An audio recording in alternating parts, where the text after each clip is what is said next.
Welcome, everybody, to another episode of Need Some Introduction. As usual, I'm your host, Victor, and I'm here to introduce you to something new to watch and provide some context along the way. This will be a pretty short preamble because I have the flu, but Darren is back from vacation, and we did have a conversation just catching up on things we've been watching, and I decided I'd share it with all of you. We will be going week to week, covering the new Hulu series, Paradise, and 3 episodes are available now. I've seen the first 3. Darren in this conversation has only seen the first, but I'm finding it very entertaining so far, and we will be going week to week on this yet another conspiracy thriller here. We had originally planned to go week to week on Prime Target, but that series might get better, but really haven't engaged with it at this point. Also, I mentioned here in the conversation that Your Friendly Neighborhood Spider-Man was going to premiere on Disney+.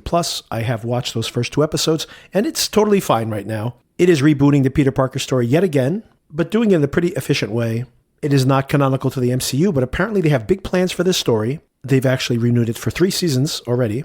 I'd say if anything's going to be a blocker for people who are fans of Spider-Man, it is going to be the animation style here, which is definitely trying to hew back to the cartoons we saw a generation ago, but is definitely using computers and definitely has a unique look. So try it out. Another positive here is that this is definitely family viewing. So if you want to watch something with your younger kids, and of course young kids love Spider-Man, this is not a bad option. All right, hopefully my voice will have recovered by Friday when we record the Severance conversation. And starting next week, we will be going week to week with Paradise, delving into these first 3 episodes even further, and also discussing episode 4, which will be dropping next Tuesday. I hope you enjoy the conversation. I'll talk to you soon. I honestly watched this today, and I did not do any kind of real deep prep, so... Okay, well, that's all right. That's something different for yourself. Exactly. I watched this show pretty fresh, so I didn't read anything about it. So I watched the pilot, and so it was very interesting to let it wash over me and see what it's about. So tell me your experience of watching it. We were thinking about watching Prime Target, which I think is premiering tonight, the most recent episode. I think I'm an episode behind. I'm really not paying attention to this show, so we were looking for something else that might work out. This really, more than the talent involved, maybe that's where we start the conversation. Did you or you and your family watch This Is Us? No, I don't know about that TV show at all. It's, one of those shows that was one of those word of mouth hits that happened a few years ago. We tried to watch it at some point, my wife and I, and we just felt like a little melodrama, nothing really that, but I know people were totally addicted to that show. But all that is to say that this creator, Dan Fogelman is his name. I wasn't like waiting with bated breath to see what his next project would be. By the way, Sterling K. Brown, who's a producer on here and obviously the star of the show, became famous from This Is Us, where he got multiple Emmy nominations. Okay. But all that is, that's all background for you as well, because I figure you didn't know a lot of this. And by the way, this was network TV in the US, so I do wonder how versus streaming hits, which obviously get a global push. I think if something's just running on network TV, it is actually something I never considered from an international audience. I'm assuming that you have your own local programs that are probably getting their own pushes, so you probably don't get this. But then when something becomes really big, I'm sure it becomes something that you do watch on Hulu or whatever. So then I guess it is the kind of bridges the gap into a streaming hit of some kind. Regardless, I never watched it either. Watched a handful of episodes here and there. People loved it. It ran for many years. So then this is his next project, and wasn't that intrigued by it until I heard the description. I saw the trailer, and of course, a window in the schedule. So always looking for something to plug that. And I've seen the first 3 episodes, which are all available now. The first episode actually premiered earlier, so they must be pretty excited about this. You've seen 1 episode. Tell me what you thought of it. You know when a show is good pretty much straight away. So within the first 10, 15 minutes, you're either hooked or you're not. Yes. Mm-hmm. And this is a show I think that I had a lot of confidence in after watching it for a bit. Sterling K. Brown, I've only seen him in a few films. So I think he was in, was it American Fiction? American Fiction. Mm-hmm. He got Academy Award nomination. He did. Okay, he was fantastic in that. And I saw him in another, like a low budget movie. It was a Duplass film where he was like a co-star. It was like a two-hander, and he was also excellent in that. So seeing his face on the screen and seeing what he has to work with and the emotions that he's going through, you have a bit of confidence in what the show's going to be. So had no idea what it was about. Watched him work through his community, which is obviously a bit odd. Hmm. Things are going a bit odd in the community, and then you find out that he's working as security for a president or an ex-president. And James Marsden is fantastic. The Hmm. last thing I saw him in was Jury Duty, Hmm. which was hit and miss, but he's a great screen He was presence. terrific in that. Yes. Yeah, so funny, so funny. And he really knows his own persona and playing the president, he's kind of a bit smarmy, but also very Hmm. likable as well. I think it's a great role for him. And I had a lot of confidence in this pilot. It makes me want to watch more. I'll tell you, I've seen all 3 episodes, and it both gets sillier and goofier, but I'm not saying that Mm. in a bad way. I am loving it. Oh, it fantastic. it has some really, wait till you see the next couple episodes. It has some really big themes on its mind, but then it is such a TV show with these little hooks and these character details. And the way I was describing this after I saw it is that it's really good TV, and maybe Dan Fogelman knows how to do this. It's really good TV in the fact that everything everybody does is kind of ridiculous, but makes sense in the context of a TV show. But it's so in a good way. It's like, there's some things where it's like you're going for some kind of gritty reality and you don't buy into this reality at all. And this is like on its face, absolutely preposterous, but everything in that context makes perfect sense. So I'm like really on board with the silliness of the show. And once again, I don't even mean that in a derogatory way.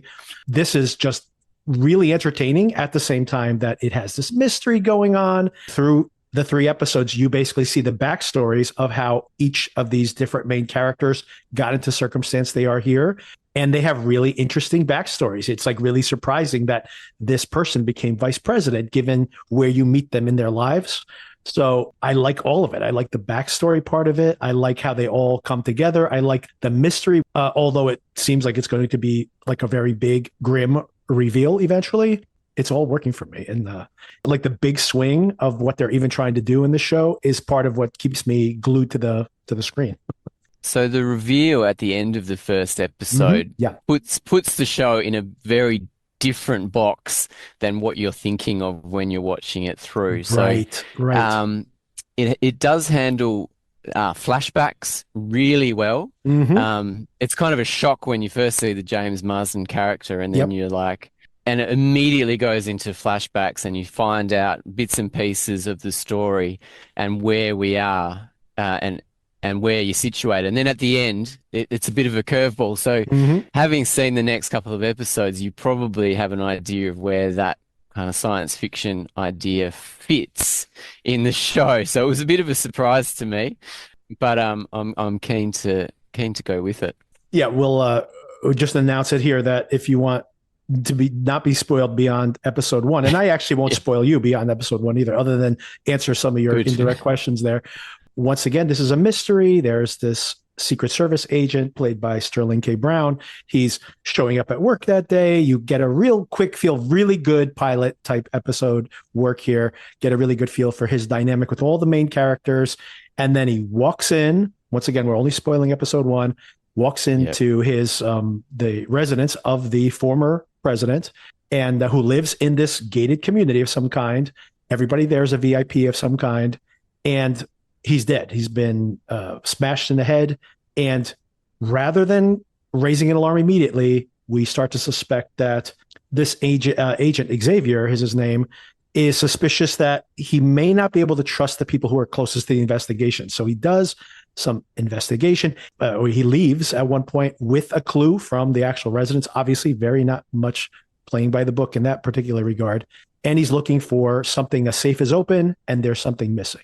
And he knows to look there, and that's the mystery of the show. But James Marsden, as the president, is dead, but he's in every episode because we see him in the flashbacks.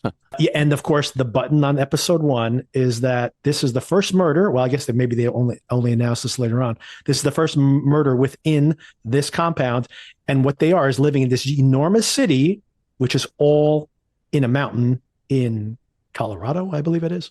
Colorado, yes. I think they do mention that at the end. And yes, so even the sunlight is all. It's actually pretty cool realization of how the sun works, that it goes along this track that imitates the sunrise and the sunset. Yeah, so then it all evolves from there. I will tell you that within the first 3 episodes, you get a little more context for how this thing was built, who's responsible for it. We still do not know what the cataclysm is that led to this to this situation, but we do know that some people are angry about it, and there's different people that are blamed for it. Even in the first 3 episodes, there's a lot to be revealed. I think that every episode kind of ends on a red herring, where they do that traditional TV thing where it's like, it must be this person, and then immediately in the next episode they're like, nah, it can't be that person, right? But which is kind of how mysteries function. So I think it's expected. It's very formulaic in that way, but well done, very entertaining. And I'd say the biggest surprise for me, and I don't know if it's going to keep working, is that there are some big themes about how you define yourself inside of society. When society collapses, how do you redefine yourself? Is even our species wired to be able to rebuild itself given its negative circumstances, which I think the show is not pessimistic. It seems to be that this is the goal of this community, is to rebuild. So there is some optimism to that. When you see each character in flashback, you see, like, surprisingly, these people that in the moment you might be like, aha, she's going to be the bad guy. And maybe she will be in the end, the bad guy. But when you find them, you see that they were basically people who ended up in these political positions, but really went into it with the best intentions at heart. So it kind of speaks to the fact that we change over time and maybe become cynical and maybe overly pragmatic, but there are definitely things on the mind of this show. I would recommend definitely check out the next 2 episodes. I think you'll be more interested, if anything. Oh, that's good. No, that's heartening for sure, because I need a new series to watch, and right. Shows like Silo and Fallout.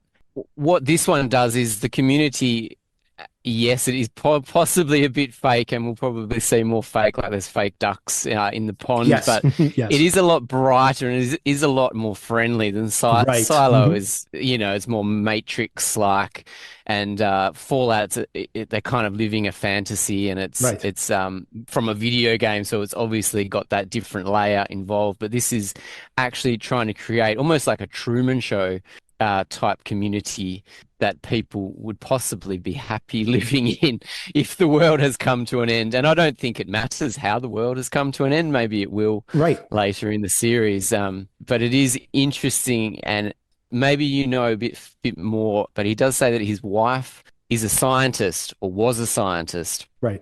And I feel like there's a bit of a mystery involved there, and she's obviously not in the silo with them. So there might be something between the president and himself of why his wife is not there, which, is giving him pain.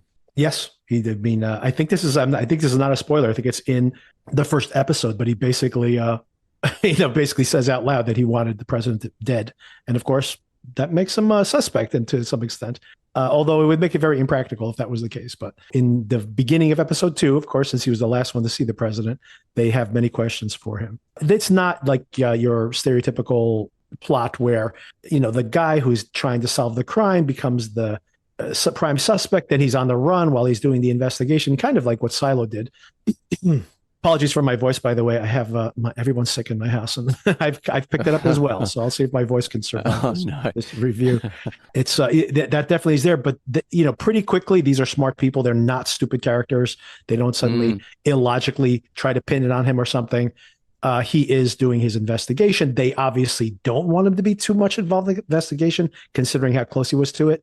But at the same time, so he's running like a parallel investigation, but we're inside the investigation as well. So it's an interesting dynamic to see these agents who are friends are sharing information, but he's kind of on the outside looking in. And it only gives you more opportunities for more interactions and for more mystery as to what the conspiracy is, because you'll have someone, for example, tell him something in his parallel investigation, but say something else from inside the investigation. So then it makes you wonder, are they in on it, or do they know that they're close to the actual perpetrator so they don't want to share the information? It's very well done. It's very intriguing. It's fun. Yeah. Yeah, and I also liked Sterling K. Brown. And the scene that got me into it was when he discovers the murder, and Mm-hmm. it's very well directed. He takes his time Mm-hmm. to look at all the clues, and you're looking at the clues with him. Right. It's not just chaos and, call it in straight away. He's got to find out exactly what is in the scene for him to make sense of it. And I think there is a shot of him, there's a tear rolling down his face. So you Mm-hmm. obviously understand that he's close to this guy, but it's not overtly, oh yes, he's crying. It's like you just see it Right. in a certain angle. And I thought it was directed really well. Did you see who the director was? I wonder if it's Fogelman. Let me take a look since I haven't. Right. It's not. It's a guy. I don't know what his name is, but I think he wrote Bad Santa. So he's a Oh, writer, really? director. He's written quite a few things over the years. So he's got plenty of form. Oh, I know this guy. Yes. He directed a lot of This Is Us, so that's not too surprising. He's doing mostly TV, but he, back in the day, what's the particular movie I was looking for? I had a quick look last night. So he did Bad Santa and he did Crazy Stupid Love, I think was the Oh, film. yes. Yes. Yeah. But yeah, I love Bad Santa. I think that's a great, Yes. it's a great different kind of film and did a lot of things differently. So this guy obviously thinks a bit differently. But I haven't. Every time I see his name pop up, I'm like, I know that guy from somewhere. He also wrote and directed Focus, that with Margot Robbie. I don't know if you ever saw that, and Will Oh, okay, Smith. no, I never saw that. No. Yeah, that's a fun movie too. But yeah, Bad Santa's fantastic.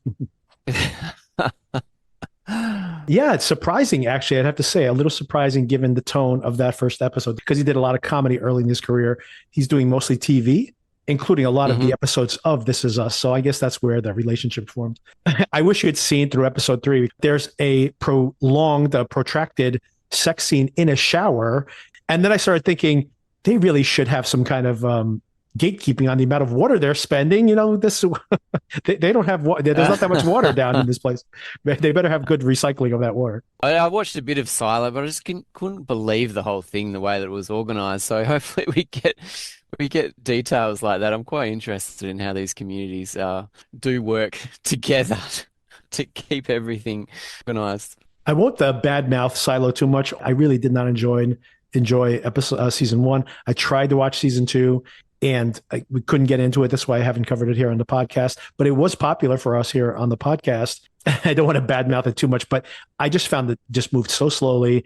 There just was no fun element to the storytelling. Like, basically, there are multiple mysteries in that show, but none of them made me curious. And when they would resolve something, I'm like, okay, this is a very different show, which is to say, if Silo, for example, turned you off, and now that you're maybe hearing this and thinking, oh, that sounds kind of like Silo, this is a very different feel. So even if you are turned off to that type of thing, I think you'll find this entertaining. It is elements of a White House set soap opera like Scandal Mm, or mm. something, with this science fiction element.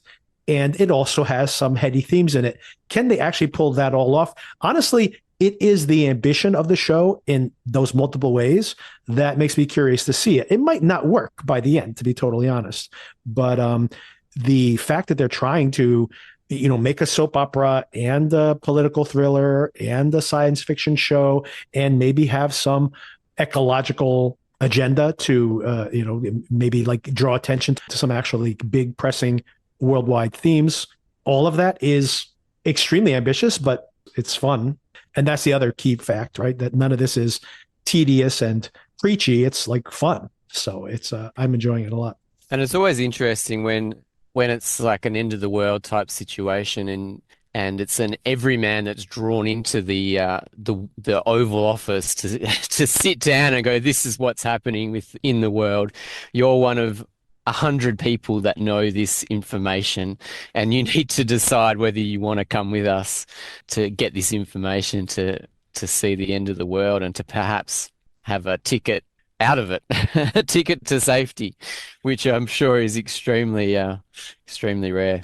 Yeah, and I'd say one magic trick that this show pulls off beyond that even is that there is, even in 3 episodes in, we obviously are seeing the world through Xavier's eyes, but there is a version of this story, and it's not borne out that it's not the case, where he may have killed the president. And that whole surveying of the scene is that when he showed up, he didn't find the scene the way he expected it to be. There's a moment when he gets questioned in that episode 2 where he tells the truth, and then he overtly lies, and he does not set off the monitor.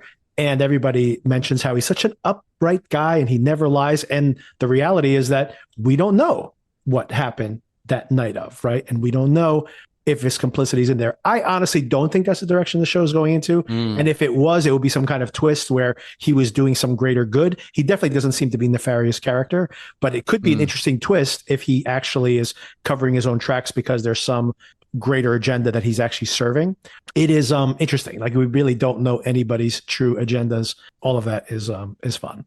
That would be really cool because the whole show is set from his perspective, isn't Right. it? Right. Yeah, that could be a very dark twist. Right. I'm not sure if they would do that either, but yeah, I'm down with that. That's kind It of doesn't cool. seem to be that kind of show. Like I said, I think given the tone of the show, if that turned to be out to be the case, it would have to be with some larger ramifications, because I don't think he was just like, he got really mad at him and murdered him in the night. That's definitely not. There's no indication of that in this show, right? Yeah, no, good. I'm very interested in watching the next couple of episodes. I mean, I like his security buddies. I think they work really well together, a bit of banter. Mm-hmm.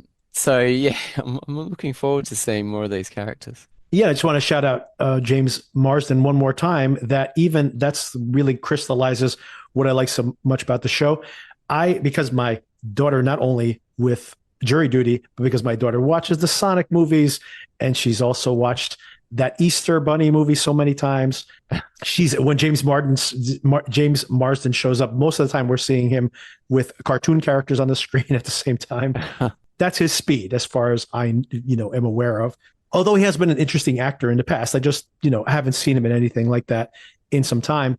And what I really like about him here is that he's very shrewd, that he plays the country bumpkin kind of goofball, but we see him like in a flashback and you realize he has this whole other personality, that he is, in a way, this is a performance he's doing to be the, oh shucks, politician.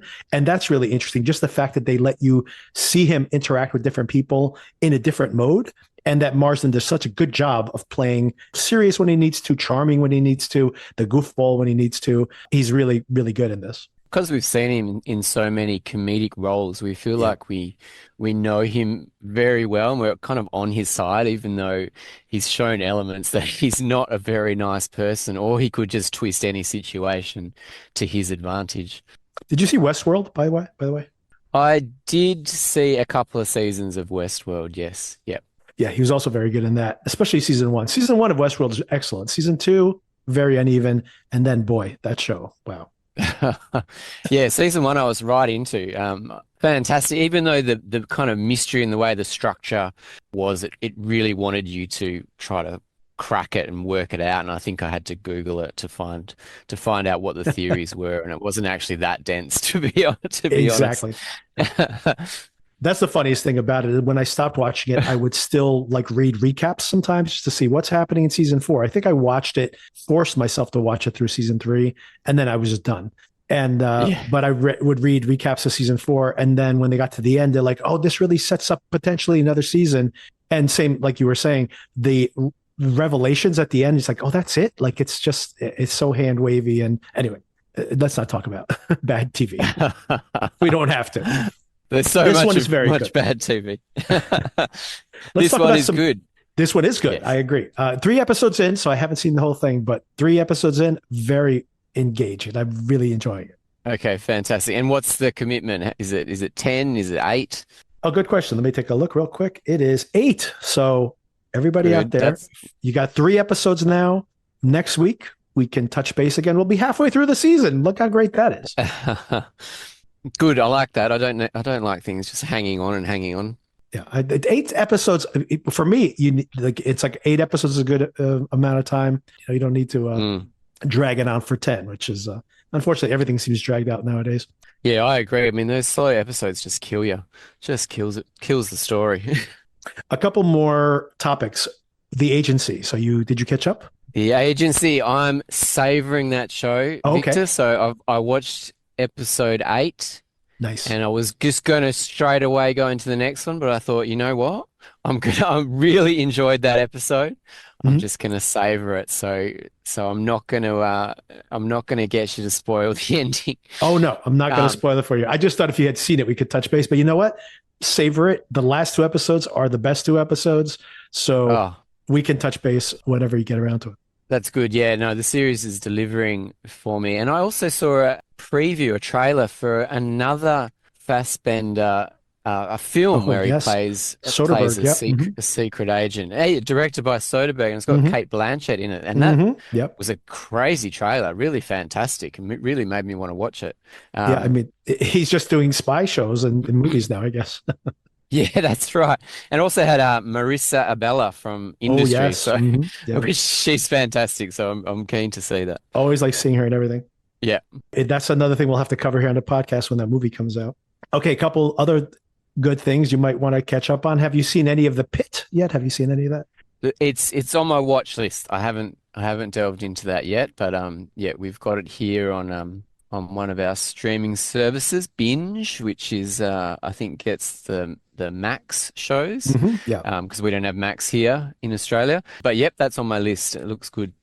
It's very good. I reviewed it briefly here on the podcast before. My wife, who's a medical professional, has watched it, and she says it's like the most accurate version of that type of show. And it does 1 hour per the hour of the shift. And Noah Wiley, who I didn't really watch ER back in the day, so I don't really have a lot of exposure to him, is so charismatic at the center of the show. Terrific. Really enjoying it so far. Mm. But it's maybe something that will be really satisfying binge, considering it's like a 1 day in the life. Actually, I think we're a week behind because it's the type of thing that you could easily watch 2 episodes at a shot. It's not like there's a big mystery in between episodes or anything. So we probably will binge it in like little increments. There's 15 episodes of that one, so it's got quite some time before that season wraps up. Wow, that's a lot. Couple more things to bring up that I've seen you watched potentially. One of them I know you've watched it, and I'll save it for last. Severance, Severance, yeah. episode 2. Have you seen the second episode? I have seen it. It's appointment TV, and it's something that me and my wife can sit down and watch together and be fascinated by, and loving the new title sequence. Yes. And I don't know where that show is going to go. It's fascinating, and now that we've seen the characters for a season and fallen in love with them, and it's great. One thing that is very interesting is Helly's outie character Yes. is Yep. now a character in the show, Yeah. and she's fascinating. I don't know where that actress has come from, but she's just doing top level work. I had literally only ever seen her in High Maintenance. Did you ever watch High Maintenance? No, no. It should be on HBO or Max or Binge, one of those. It is. You started as a web series, and it became very popular. These creators in New York City, Brooklyn, actually, were making the show about a pot delivery guy. He rides his bicycle around town, and through his pot delivery, there were these short films, and you'd meet all these not famous, but famous inside of New York. These low scale actors, the kind of working actors that exist in the city. And they basically worked together in this community to make this TV show. It got so popular that they brought it to HBO. And then I was really worried, like when you make these longer episodes, is this going to work anymore? It was really clever what they did with it. They kept these multiple pot deliveries as this framing device. And little by little, only through these interactions, you start to discover more about this pot delivery guy. And I think it was the final season of the show, he gets a girlfriend and she's married. This is all like in the background. We never have it explicitly said, but we infer it all. She's married to a producer. He got Me Too'd, and then they're going through a divorce. And this is all happening like kind of in the margins of the show. And it was her, and she was really good in it. So I always remembered her, like whoever that was, she's really good. And then all of a sudden, like maybe a year or two later, I see Severance. I'm like, oh my God, it's that girl from High Maintenance. She's got an oral show now. But yeah, Well, I'd never seen her in anything, and she's absolutely fantastic. Yeah. she's brilliant, and you can just tell that she's going to go on to do incredible things. She was in a horror movie. I think I mentioned this to you, but I was kind of shocked that both Milchick and her specifically, Lauer is her name, the two of them, that they hadn't, Terrell Tillman is the other actor's name, that they hadn't taken off after Severance. I'm like, man, how did those actors not just get every role? And I think I told you Mm. this, that the show took like almost a year to produce. They started shooting it the same year of the first season of Severance. And then they got shut down from the writer's strike. And then when they came back from the writer's strike, it took so long to finish the season that it took like another 8 months to produce. And now, the Milchick actor is going to be in the next Mission Impossible movie. And she has made a horror movie that played at Venice, I believe it was. She played at one of the film festivals, and it got very positive reviews specifically for her performance. So I'm like, well, Yep. good to see that they're going to finally be able to work now. That they're not stuck in production for 2.5 years on this show. And that's good. And I wonder if the Milchek actor plays an evil character in the Mission Impossible because my God, I hate that guy. He looks great on a motorcycle, though. Hey, come on, Uh, like just he could be he riding looks great alongside. doing everything, dancing, walking down the hallway. But my God, he's horrible. Just so evil. I have sympathy towards him. I got to say, I have a theory that he's an innie that is like all innie. So that's my theory on that character, and that's why he's like so odd sometimes. But I feel like, especially with episode two, like he is definitely manipulating these characters. We're not going to spoil anything here, but even though he is manipulating those characters, I honestly feel like he does love those innie characters, right? He really does want the best for them. And obviously, if these people don't come in, there's no innies, right? Like, so I think that as bizarre as that paternalism is, I think it is there. And I think that's what makes him an interesting character. And I love his performance. I think he's just great. Oh, he does. I think he does love them when they do what he wants them to do, and Good point. and Good point. Good point. when they earn the rewards and when they earn the parties, he's all about it. That's why I said it's kind of an odd type of paternalism, because I mean that there is, we probably all know some dads who are exactly like that, right? When you do exactly what they want you to do, they're the best dads in the world. The rest of the time, not so great, and they play head games with their kids as well. Oh, now you've got me thinking. Is that you? Is that you, Darren? Possibly. My God, I'm over school holidays, that's for sure. Just go back to school already. Yes. Next week. It's all innies all the time now. It's like, I want you guys out. Yeah, that's right. Okay, last thing I think I wanted to talk to you about. I have not seen this movie yet, but I'm going to see it tonight, possibly. So maybe, you know what, maybe we'll save this Mm. conversation for next week. But you can shout it out now, and maybe we just announce it so people can watch it. Is September 5, which I saw you saw. September 5. Yeah, I saw an advance screening on the weekend. I won't spoil anything. There's nothing really to You spoil really can't because spoil this, right? it's a factual event, but it's a fantastic movie. I really, really enjoyed it. It's right up my alley because I just like the way that real events are being covered by journalists on the ground, and as the story's unfolding, they're kind of working out how to cover a live event on television. It's set at the Munich Olympics, and it's the first Olympics that they broadcast Hmm. live. So it was a really big thing for them, and to have this terrorist incident happen basically across the road from the studio. It's incredible to see. The movie's not for everyone. It's very dark, it's very smoky, it's all in rooms, it's all guys with big glasses, and there is one female character who has a large role in it as like a German translator. But it's fascinating the way that they show it's shot on film, so they're Hmm. shooting film on the ground, so they've got to Right. run the Yes. film Mm. from where they're filming it to process it before they can put it on the air. It's got a couple of journalists, I think Paul Jennings or someone Jennings is a Peter famous Jennings. Hmm. journalist. Yeah. Peter Jennings is on the ground. They show real footage of the host in the studio. There's no actor playing him. I think it's just the real footage from what happened. I was fascinated, and it helped that I didn't really remember how the events Right. unfolded.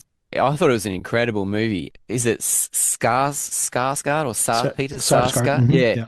he's not the lead actor. The lead actor is the guy. We just saw him in The From the Agency. I think agency. it's Yeah. yeah, Megara. He absolutely kills it. I think there's a lot of things coming his way after this film because he's just nailing the performance. It was a great watch in the cinema. Brilliant. Yeah, and that's in wide release right now in the US, I think this week. And then I think it's coming out to home video next week or something like that because Wow. Okay. it's I think that well, it didn't get a lot of Academy Award love. It did get nominated for Best Screenplay, by the way. So that's always, I think, more of an indication of the quality of a film, to be honest. I always Y- tell people you should see who won Best Original Screenplay. So, for example, like Fargo won Best Original Screenplay, did not win Best mhm. Picture. Mm. Get Out won Best Original Screenplay, did not win Best Picture.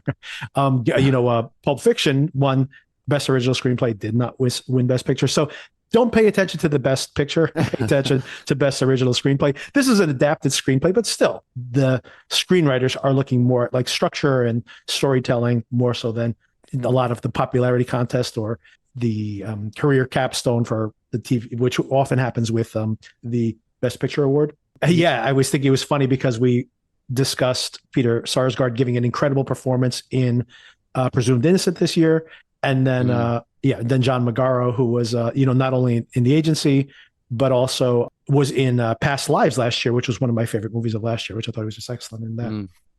Yeah, oh, he's so good. I did go on Letterboxd, and after I reviewed it, I had a look at other people's reviews, and it gets very mixed reviews. And I think it's because Yes. Jewish Mm-hmm. and Yeah. Palestine angle. I'm sure the movie was written way before this latest conflict, but people were not on board. So if that bothers you, maybe that will tie into your opinion of the film. But I mean, as like a capture of what happened in the 70s, yeah, I highly recommend it. This is a factual event, like you mentioned. I am sympathetic to the plight of the Palestinian people right now, but these Olympians who were killed, they didn't commit any crimes that reminding us of this moment in time. And yeah, and maybe it resonates today for different reasons. Yeah, so I'm interested to see what you think of it if you're able to see it. In anticipation of the Academy Awards, it got at least one prestigious, one of the big nominations, but I don't think that's enough to really get it into the top 10 at the box office this weekend. So it will probably No. pop up at home video pretty quickly. Well, yeah, let's discuss it. I mean, by the time we talk about it this next week, it might be available for home rental. So we'll see. Yeah, cool.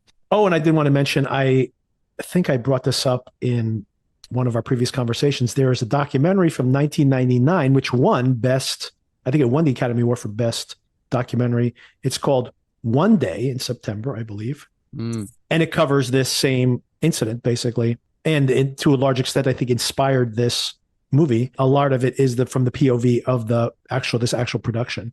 And like you mentioned, it's pretty fascinating just to see how they're literally soldering wires from the Yeah. telephones into the microphones. And like you were saying, that they used to shoot everything on film. They had to smuggle the film into the compound where the cameras are running, smuggle the film out, and then like photograph it with TV cameras to stream it live. It's just insane when you think about the logistics of this. And of course, you think in today's day and age, this would be so easy to do. Everybody would be streaming it live on their phones, but it's a world of difference just those 45, 50 years ago. Oh, it's fascinating. I mean, as you say, I mean, journalists can have one phone, or you don't even have to be a journalist. You can just have a phone and be on the ground and stream it live. Whereas here, they need crews to go out. They need Right. someone to do the sound. Right. So you Right. can't just go out by yourself. You got to phone it back in from a public phone box. Yeah, That's crazy. yeah. Crazy. It's quite amazing how they can get the news and how they can actually get to the facts when it needs Right. to go through Right. so many avenues. Yeah. Yeah. And I guess in a way, it also shows the journalists in a heroic light as well. And it's just people on the ground and they're just trying to make sense of it, just like Right. everybody. And it's just whether to show the live pictures of this terrorist coming out on the balcony. It's Right. just they don't know. There's no rules for it because there's never been live television like this before. Fascinating. Yeah, and that's I think it's the cover of the documentary is just that hooded figure on the Oh, balcony. Yeah. oh, it's just frightening. Yeah, and I think that's pretty much it. I did see Wolfman, which I think we discussed via Letterbox briefly. Yeah. I was so disappointed in that movie. I'm such a big fan of Leigh Whannell. Leigh Whannell's from Australia or from New Zealand? I'm pretty sure he's from Australia. We used to have this TV show on like a Saturday morning. It was a live TV show for kids and teenagers, and they would just have live music. I think Green Day came on, was supposed to do an interview, and they just ripped the instruments off the house band and started playing. And he was the movie reviewer on that show, and he was maybe a few years older than me, and I was like, this guy's got the best job. Live TV on the Australia's broadcast where everyone would watch it, and he was just reviewing movies that whatever he liked. And yeah, it's gone on to huge success, which is unfortunate that the Wolfman is not quite living Yeah. up to the hype. I Yeah. gotta say, I was so disappointed in this. First of all, he's got the greatest job now because he gets to make all that the forever perpetual Saw money and Yeah, Insidious too, right? Just an infinite number of Insidious movies and Saw movies, which crazy. none, except for the first Saw movie. By the way, for anyone who doesn't know, Leigh Whannell is the other guy in the room in that first Saw movie. Mm. So he's been in front of the camera as well. He made one of the Insidious films, which was not very good, but then he made Upgrade, which is a great film. It's so much fun. Have you ever seen Upgrade? Very cool film. Yep, definitely. Yeah, love that. I love the twist at the end of that movie. Really, just such an entertaining film. And then the Invisible Man reboot, which I thought was Mm. really smart way to take that story. And but you got to see this film. It's not because it's bad, which it is, but that's not the reason I recommend it.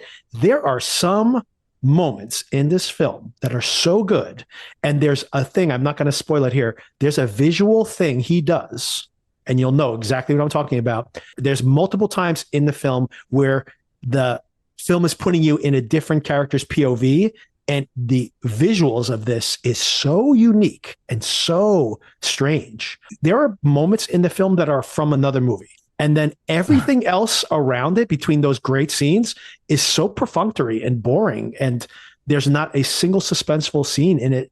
And I'm like, what happened here? What happened? Like really wasted opportunity there for sure.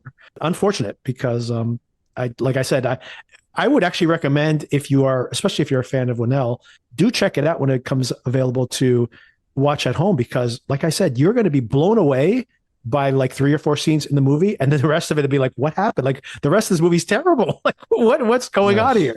It really feels like there was production issues. Honestly, that's what it kind of feels like. Anyway, better luck next time. Yeah. I'm in general a big fan of his. Yeah, it happens. Unfortunate, but yeah, I might wait for streaming for that one.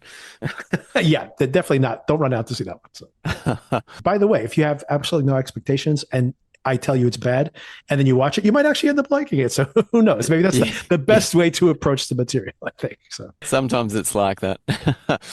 all right. So we will regroup next week. We will talk about the next episode of Paradise, or as far as you get into it. I mean, there's a lot, it's a big watch there'll be 4 episodes by then. But yeah, if you catch up, you Mm. catch up. And whenever you get around to wrapping up Agency, we'll probably discuss that. There's a couple of things I didn't get to cover in my conversation with Sona. It's an action-packed final episode, so there's a lot to parse through. So I might bounce a couple of ideas off of you when you get around to it. Yeah, epic. Oh, I'm looking forward to it. Loving that show. All right, a lot of good TV out there, and of course more Severance coming as well. So lots of good stuff. But no more Prime Target. No, I mean, it might even get better from where it started off from, but man, there's just too many other things to watch right now. So, There's too many other things. Yeah, I didn't mind it that much, but there is too many other things. It's at the bottom of the list, I think. oh, one more thing you might want to put a pin in, maybe, is are you interested in seeing that Friendly Neighborhood Spider-Man cartoon series? Possibly. I'm a fan of Spider-Man, but yeah, maybe. What's that on? Is that That's that'd be on Disney Disney. Plus, Yeah. wouldn't it? Yeah. Disney Plus, yeah, it's already renewed for a second season, and rumor is that it is doing something with the Peter Parker character in the vein of those Spider-Verse movies, which I really enjoyed. And Love maybe those. they're going to intersect these stories at some point. It's an alternate dimension Spider-Man where his mentor is Harry Osborn instead of Iron Man. played by Coleman Domingo. So anyway, it's Oh, he's awesome. yeah. I just saw Well, that's Sing smart Sing. because those Spider-Verse movies are so good. I'm Yeah. waiting for the next one. Oh my God. This is a whole other digression. I know you probably have to jump off in a few minutes, but I just find it absolutely hilarious that they announced that Spider-Verse movie, the first one would come out last year, and the next one would come out this spring, the 2024. And when they were doing the press, they're like, "So, how far along are you with the next movie?" And all the cast is like, "Oh, they're making it. We haven't even started recording our dialogue." And they're like, "Oh, well, maybe Oh, did the dialogue last? Maybe they're doing it last." And basically, what it turned out to be was that they got the green light on that first half of the film, but they have done like no progress in the second film. It's probably going to be like Avatar or something. We'll have to wait another 3 or 4 years for the next one. So. But just wow. I very did not funny that know. they're like, oh, it's not 8 months away. It's actually like 5 years away. Like, oh, okay. A little bit off on the mark. Wow. Yeah, we were really keen to see that. And we went to saw it. And as I was buying the ticket, it said part one. And I was like, hang on a second. This is a 3-hour movie and it's going to be part one. That's my criticism of that movie, by the way. They could have just ended it like 10 minutes earlier or 10 minutes later in the story and had like a resolution. And then we could wait for the next film. But to end on a cliffhanger and be like, see you in 5 years. I'm like, what are you talking about? Don't do that to me. Don't do that. Oh, so epic. All right, cool. Lots to watch. So yeah, so sample that too if you're curious. That's going to be tomorrow. And we will touch base again next week. Awesome. Cheers, Victor. All right. Thanks. Thank you.